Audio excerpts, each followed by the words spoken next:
Welcome to Part 4 of what began as a 3-part series featuring unused NHL logo and jersey designs, commissioned by the league and its teams. Rebrands that never broke through, ideas that were fated to be forgotten, and origin stories that have gone untold. It's a story with seemingly infinite chapters that continue to be written right now. As Aesthetics presents NHL Prototypes 4, Rejected and Rediscovered.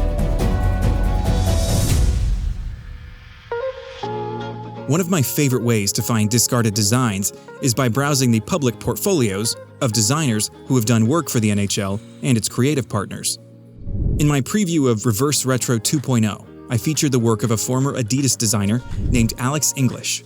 Her website has a graphic that shows some unused designs from the last round of Reverse Retros. A red Whalers jersey for the Hurricanes, a black Fisherman throwback for the Islanders, and even a red 90s remix for the Jets. I came across that work while poking around sites belonging to other Adidas artists, and if I were to take you on a proverbial tour, we'd have to start at the top, with Jeff Eagles, who served as design director during an Adidas career that spanned a decade. In 2016, he took on the rare challenge of leading the creation of a brand identity for a new franchise. Today, we know them as the Vegas Golden Knights, and the case study on his website reveals a bit more about how they got there. It's well documented that team owner Bill Foley wanted to name his team the Black Knights, in tribute to his alma mater. But unable to secure a trademark for the same name used by Army Athletics, he settled instead on Golden Knights. The design team explored at least 2 other naming concepts, the Vegas Desert Knights and Vegas Falcons, but the logo work was focused on the Knights.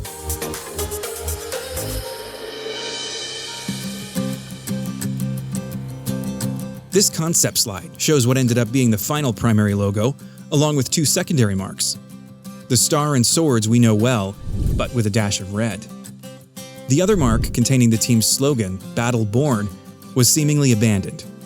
But it was used on some uniform concepts as the shoulder patch. Notice the sleeve design here on option 1. Now take a look at option 2, which contains none of the red from the final uniforms and uses golden half-moon shapes on the shoulders. Option 3 is probably closest to where the team landed, apart from its lack of red accents. And the last option shown features a broken stripe under the sleeve numbers and gray shoulders for the white jersey. Also of note in the pitch document was a unique letter and number system, a custom font for the uniforms. When the jersey was originally unveiled in 2017, it did make use of this name font before it was ultimately replaced with more traditional block-style lettering. One last unused element employs the city's full name in the word mark. The name was simplified in the final version.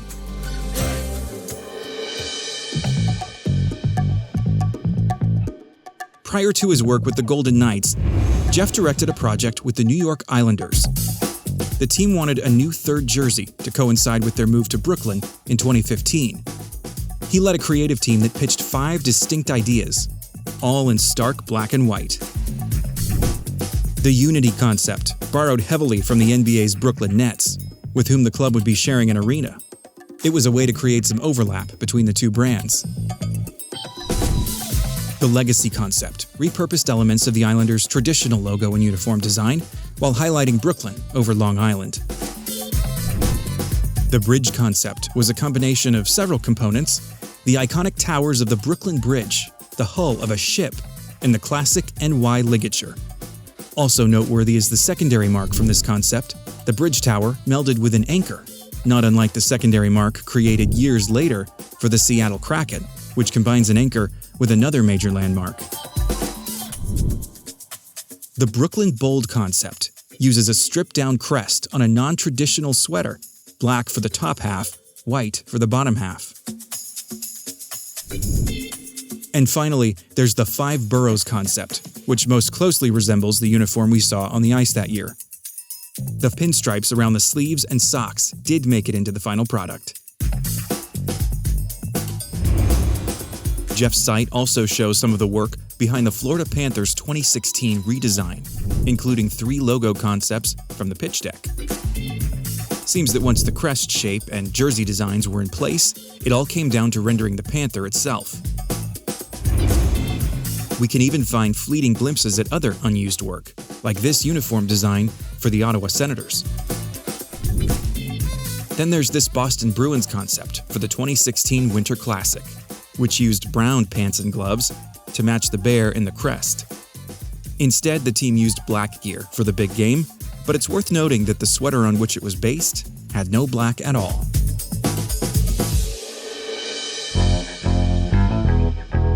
While we're talking Winter Classic, let's shift gears to another NHL design partner, Bill Frederick and his team at Fanbrandz.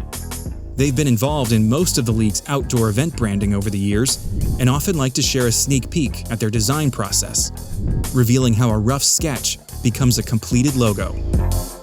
Check out the huge variety of color and design options considered in 2016. The agency explains how they started by exploring historic New England tavern signage and weathered wooden barns to create a package that was uniquely Bostonian. For the 2017 Winter Classic in St. Louis, the designers started with the Gateway Arch as the centerpiece, trying a number of different treatments in early sketches. Those sketches are transformed into dozens of logo concepts and are carefully cut back to a handful of favorites until a final design is ultimately chosen and rendered on everything from 3-inch shoulder patches to 6-foot novelty hockey pucks.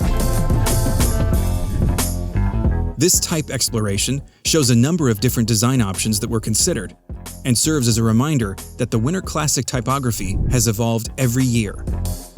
To the average person, it may appear the same from one season to the next, but strip away everything else in these logos, and the individuality of each script starts to stand out.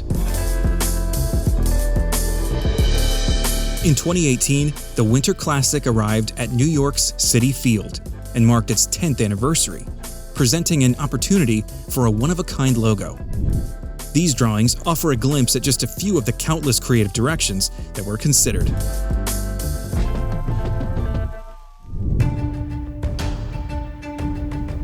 Speaking of major milestones, that wasn't the first time Fanbrandz was called on to develop anniversary branding for the NHL.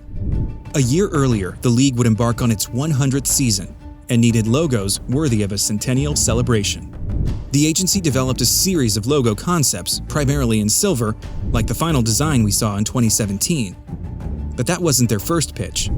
Here, Concept A incorporates what they called Heritage Orange, an homage to the original color of the NHL shield. The proposal also included a secondary mark enclosed in a circle, symbolizing the continuous momentum of the game, along with this logo for the Centennial Classic, an outdoor game between 2 original 6 teams to commemorate the league's first century. I was also fascinated by the original plan for team integration, custom NHL Centennial logo lockups for every club, which would have included silver-infused versions of every team's primary mark.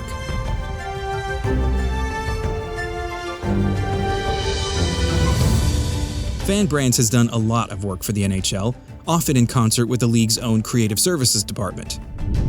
Justin Wright is the art director for the NFL, but until 2020, he served as senior designer for the National Hockey League, where he put together these logo sketches for the Centennial Classic.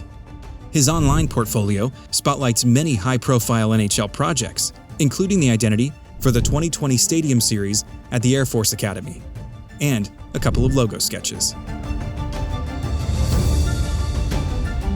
The Stadium Series, like most outdoor NHL games, is a major event that involves lots of long-term planning and logistics.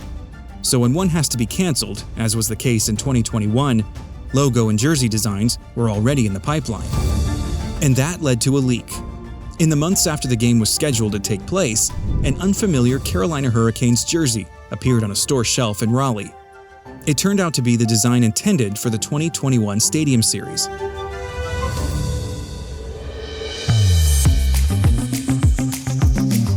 Canes fans have been privy to other unused jersey designs. In 2013, the team redesigned its uniforms, removing their trademark storm flag stripes and simplifying their entire look. After the reveal, the Hurricanes released a short web documentary with members of their marketing team recounting the design process. A lot of our artwork started off with freehand sketches, but just the amount of jerseys that we did it's just sort of mind-boggling, actually. The club considered more than 100 variations and even provided glimpses at a few. Some options went without a waist stripe, a vertical stripe down the center of the sleeve, a reverse color name bar, one where the only red is found in the crest and numbers, and a diagonal text treatment reading Canes, 6 years before it ever became a reality. Marketing director Doug Worth even showed off a prototype of the red jersey without collar ties. The mini-documentary ran only about 10 minutes, but included a wealth of background on how the Canes redesign came to be.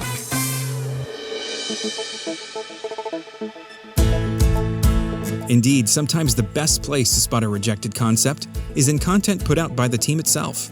Another example is Fantastic Voyage, a documentary released by the San Jose Sharks at the end of their inaugural season in 1992.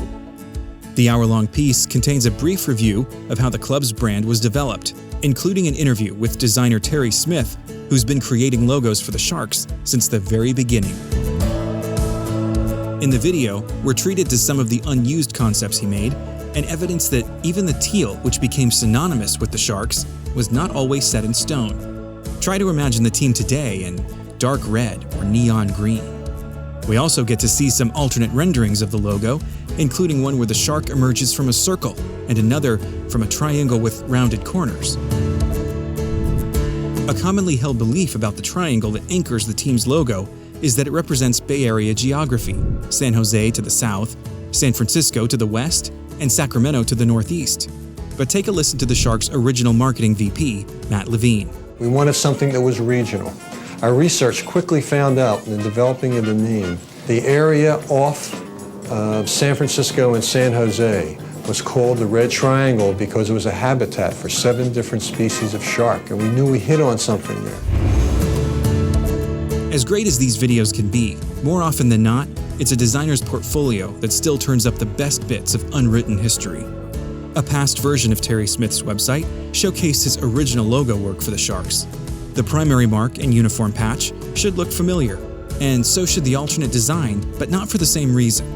It seems this anthropomorphic great white was once intended for San Jose, but never quite made the cut, languishing for a decade before ending up with the team's new minor league affiliate in 2001, the Cleveland Barons.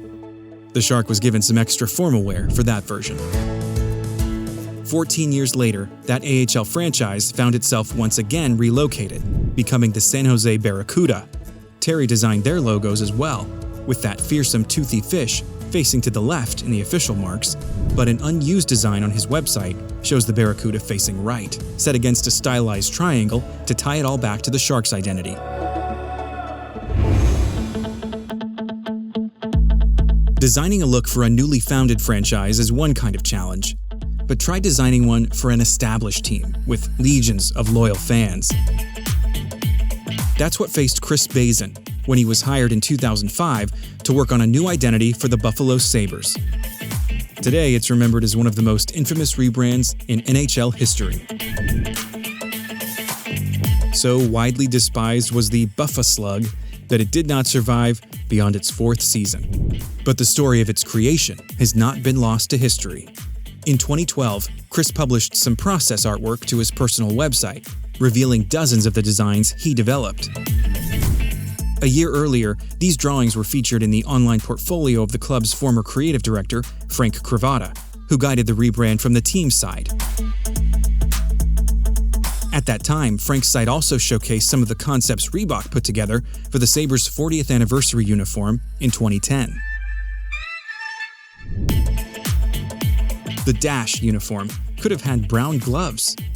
The Force and Clash concepts shared a new scripted crest.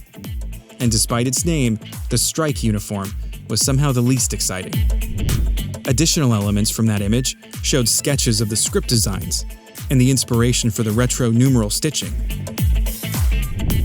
A decade later, when the Sabres launched their Return to Royal, they shared some process artwork along with the unveiling. A sneak peek at other primary jersey possibilities, a one-of-a-kind captain's patch, and a few unused collar and shoulder yoke choices. It's always a treat to get a glimpse down the road not taken. But what about imagining roads that were never paved in the first place?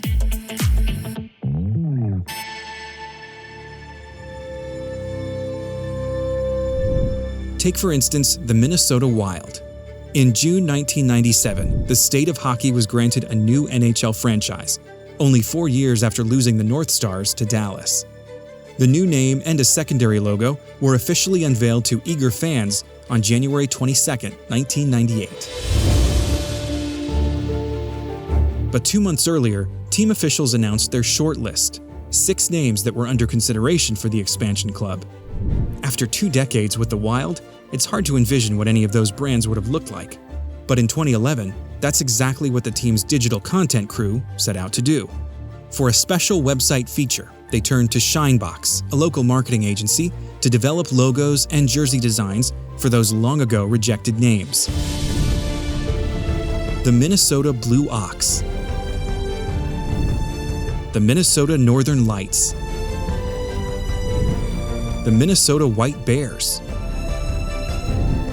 the Minnesota Voyagers, and the Minnesota Freeze. In the end, all 5 concepts have their draws, but none of these names or logos come close to topping the real thing.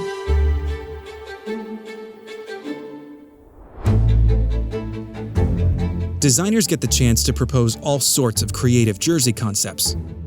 But, for better or worse, the final decisions always come down to the teams.